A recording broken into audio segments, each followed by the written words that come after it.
Is a Super Bowl ad the equivalent of lighting money on fire?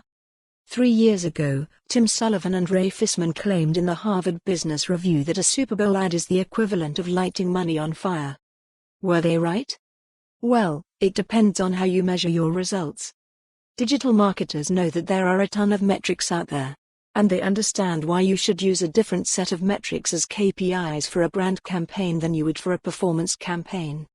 As Albert Einstein explained, if you judge a fish by its ability to climb a tree, it will live its whole life believing that it is stupid. So, what can we learn by analyzing this year's relatively bland Super Bowl ads? Hey, that's not just my opinion.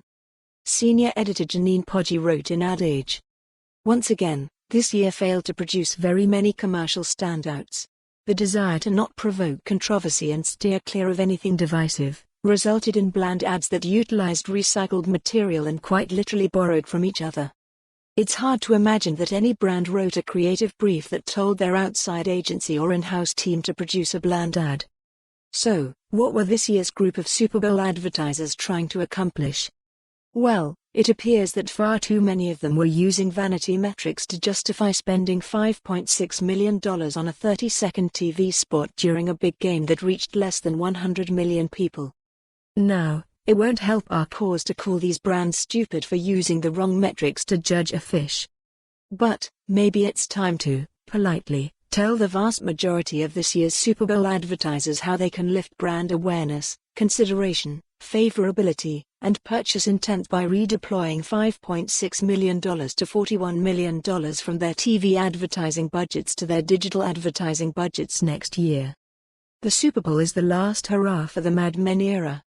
One of the reasons why so many brands continue to overinvest in creating a TV commercial that underperforms during the Super Bowl is the myth that mass marketing gives you the best bang for your buck.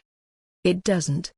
Mass marketing was a classic strategy back in the 1960s during the Mad Men era, when it was a popular practice for a brand to ignore market segment differences and appeal the whole market with one message. But, the mass marketing era ended 40 years ago with the advent of cable TV. And these days, ignoring market segment differences doesn't give you the best bang for your buck. You could say that Super Bowl ads are the last hurrah for the Mad Men era. The next time the highest paid people in the office, hippos, get nostalgic about their favorite commercials from the big game, digital marketers need to intervene, or they will end up leaving money on the table. How much money? Kantar Media estimates that in-game ad expenditures for Super Bowl 2020 totaled $435 million. For more on this story, visit the news article link.